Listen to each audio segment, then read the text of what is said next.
All right, so what is up, Kada fam? It's Enzo again. I'm back. Now, our guest for today has worn many different hats, juggling different industries all at the same time. From working in the public sector to being a sales manager in various industries in New York City, she's back in Manila to help startups in the Philippines and Southeast Asia. Let's welcome Coach Donna, entrepreneur in residence at Kaya Founders. Hi, Lorenzo. Hi, Kada fam. Thanks so much for having me. So it's such an honor to get to share my experience today. So let's get right into it because there's a lot of ground to cover. And just reading your resume and LinkedIn profile, you've been in various industries. So before we talk about your work at Kaya Founders, could you give a brief introduction of your background, education, and other relevant experiences that sort of built you to where you are right now? Yeah, absolutely. So looking back, I graduated 2009. So that's like almost more than a decade, obviously. I graduated from UP Dalaman. I was in communication research, initially was looking to do something in advertising, but after graduating, being in UP, saw the passion to just give back to our countrymen and ended up in government. So I first worked in Malacañang as an executive assistant, and from there I really learned some of just the pain points and working what it is in the Philippines, like the main issues, and really wanted to see how I can develop my career helping those issues. At the same time, it really exposed me working with high-level people and officials, and that really opened my eyes also to being more confident in like business and presenting myself and communicating well. I always had a passion too for travel. So after working in Malacañang, I was lucky enough to join a company that allowed me to travel. So I did that for about 3 years. And what was really cool about the role was we were representing two major publications in Asia, which were called Japan Times and China Daily. And I was mid-20s, 24, 25, just on like the cusp of my 20s, and was really excited to just be more cultured and see the world. And so that experience allowed me to meet with executives, government officials, and different business leaders around the world. And it really allowed me to just develop building relationships with different people from different cultures, as well as really understanding business culture. So I was based throughout Asia. I got sent to Japan, I got sent to India, really, really strong cultures, as well as Norway, Switzerland. So I was very lucky with that experience and did that for 3 years. That also really strengthened my belief in having to lean into your own strengths. It was a very multicultural team. You would be basically sent in a country where you would have to develop a sales plan and execute within 3-4 months. So very high pressure, and you would rotate. So you would be jumping from one country to the next and would be joined by people from different cultures, and you would have to manage them. And I think from there, I really learned how to just motivate people and work well with teams and really be organized. And I think that really kind of was my real world business school, as I'd like to call it. One thing that I really learned there was you have to lean into the stress, not really stress, but to the obstacles, because it was difficult. I was never in sales. I didn't want to be in sales. I got a lot of feedback, but that was kind of a very foundational thing for me to really see that the growth is good, and sometimes it's painful. Pain doesn't really mean necessarily negative, right? You have to handle it in a way that you grow and that you also develop yourself. So I think that was like a really important learning experience. After that, I knew I was kind of plateauing. I knew the kind of spiel traveling kind of got exhausting and wanted to have my own roots, but knew that I still wanted to be building my own kind of foundation. So I didn't decide to come back to Manila. Instead, I flew and had a one-way ticket to San Francisco because I always wanted to be in food, and I knew San Francisco would be a great entry point, and kind of just ended up in New York after 6 months. Like, there was also a lot of stress there, but I think persistence was another skill and a key thing there, just trusting the process because it's not going to be overnight. And I think I also learned a lot throughout those 6 months and ended up in the food industry. So as you mentioned earlier, I did have a lot of experience in sales, but ended up in food sales. And then most recently, I ended up in startup right during COVID. And I think that was a perfect time to transition because I was just questioning why I was doing things. And I think my passion really relies on doing something mission driven. So my last company before moving back home was called Too Good To Go. It was actually a very new company in the US. And so it was a huge risk.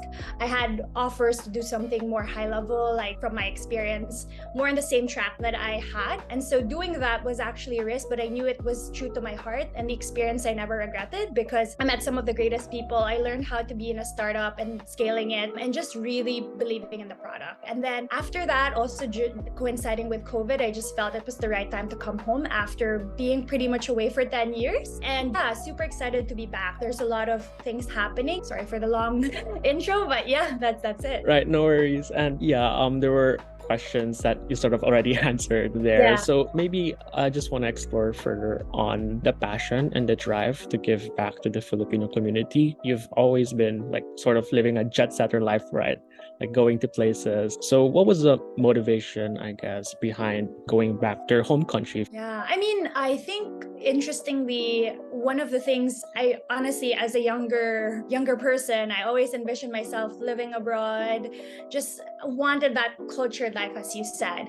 But to a point, you really go back to your roots. It's funny how like cliche it may seem, but as I grew older, I really tried to find pockets and communities in New York or where I live, because I also felt like politically and just culturally, there were a lot of issues happening around Asian hate in the US. And that was one of the things that I started to lean into. In the previous company I worked at, I actually was kind of like the ambassador for bringing more Asian representation into our app. And also I was one of the few Filipinos. And then I just kind of always felt that there is that double standard. I think coming to the US, you think of it as a land of milk and honey, but I just started to see a lot of double standards and discrimination. And a lot of it is not even blatant.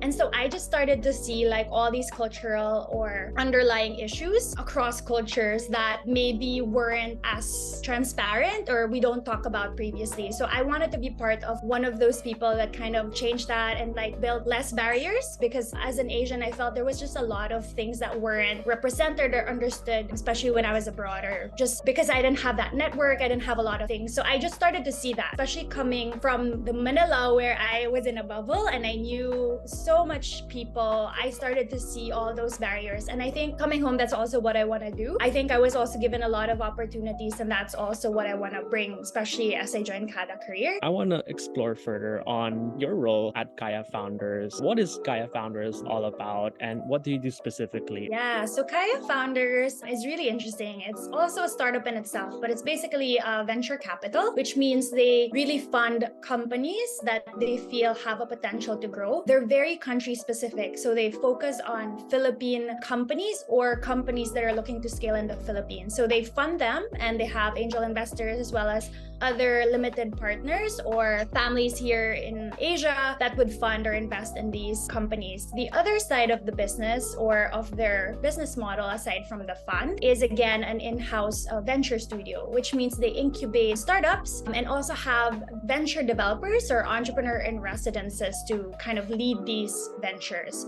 So right now we have 3 ventures in the pipeline. There's one with digital goods, fintech, and I'm the third one, which is basically exploring the F&B space. That's kind of like what Kaya Founder does in a nutshell. Moving on now to Fast Talk. So we want to see your creative side. So you could just say the first thing that comes off your mind. All right. So the first question, what's your morning routine like? Well, how does Coach Donna keep herself hyped for the day? I really try to always go on my gratitude app, though sometimes I know it's like hard, but I always try to get on my gratitude app. I have like a meditation there. I have actually a virtual vision board. Like that's kind of my way to just like do my affirmations, hype myself up every day. Moving on to the next question. What's something you don't like about your job? Don't like about my job. I mean, sometimes there are too many opinions, right?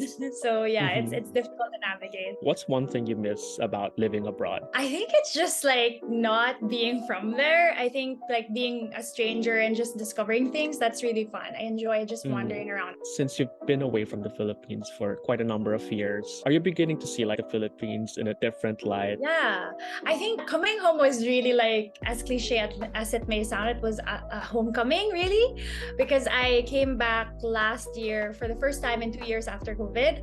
So there were already a lot of obviously changes with just the world in general and myself after that experience, but also technologically. And I think that was really the thing that I was like, wow, yeah, like coming back, I'm from here. Technically, I grew up here, but like coming back as a foreigner, also during my developmental years, I think that I've definitely seen that. I do feel like a foreigner. I mean, I have to ways to places because of the roads now. And I think also, to your point, one of the things that I really miss, and I know you know this and we always say this, but I really think like moving abroad, you really see the culture is so different. Like we really value family. For me, also as I grow up, I kind of have more importance on just like non-tangible things. Like I think just being happy, just being grateful. I know we're a third world and we still have a lot of issues to deal with, but I think people really find ways to be happy. And I think that was one thing sometimes I felt in big cities. Like they have a lot of these things, but just the culture and just like the soul and the heart, it's still empty sometimes. And that's what I really missed in Manila. I think people are just nicer. We have that very service-oriented culture. And that's what I really, really love,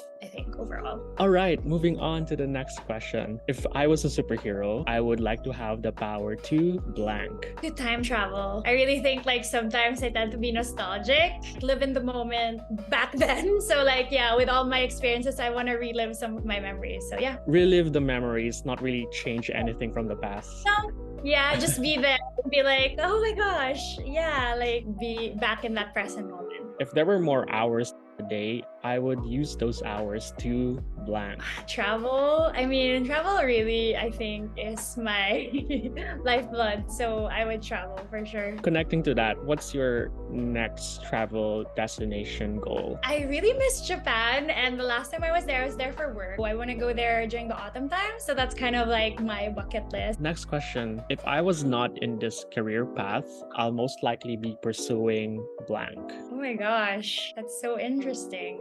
Maybe I would have started my own company either way, like, but not with Kaya, and maybe something more in sustainability, which I'm still exploring. But yeah, I don't know. I think I'm all in. If I'm like set on that, I'll find a way. So I guess even in your alternate life, you're still doing startups and starting businesses. So it's really meant for you, Coach Donna. Last question. Describe the Philippine startup scene in one word. Bubbling. Yeah. Yeah, I'm curious. Yeah, why that word? I really just feel it's like on the precipice, like, you know, it's about to blow over. And I think it's a very exciting time. People are just buzzing and passionate and excited to push. It's exciting overall. All right. So thanks, Coach Donna. That's it for Fast Talk questions. So here at Coach Bites, we'd like to ask coaches to share words of wisdom or call to action to our audiences out there who are still struggling or having difficulties navigating through their career path. So what would you say to those people? I think just go for it. I mean, it's easier said than done, and I know there are barriers, but I think eventually if you really want something, you'll find a way to get there. So go for that job that maybe is not high paying now, but think of the long gains and the learnings. I also really believe that you should look for the people that you want to aspire to be. So if you can work alongside them or follow their trajectory or career, then I would do that. Since Coach Donna mentioned look for people that follow the same trajectory, I think KadaKareer is the perfect opportunity for you to do that. So to our audiences out there, you have this amazing opportunity to have one-on-one coaching sessions with coaches like Coach Donna through KadaKareer's coaching platform. Right after this video, check that one out. Again, we always say this, it's free. There are no hidden charges whatsoever. All it takes is a few clicks away for a meaningful conversation with one of our coaches here at KadaKareer. So to learn more, please stay until the end of the video. But in the meantime, thank you again, Coach Donna, for taking the time off to share your learnings and journey with us. Di pa dito nagtatapos. We'll see you again next week for another episode of #CoachBites. Mas natututo ka ba kapag one-on-one ang usapan? Huwag kang mag-alala, because KadaKareer lets cadets choose a coach that they'd want to consult with through the platform's offered coaching sessions. Get to interact with different coaches from a vast array of fields and expertise, whose aim is to guide you in your journey of excelling in your career. But that's not all. Here in KadaKareer, hindi ka nag-iisa because of the inclusive community that welcomes you to the platform. Get to meet and interact with other people that share the same experiences as you, as the community strives to empower one another in achieving their goals in life.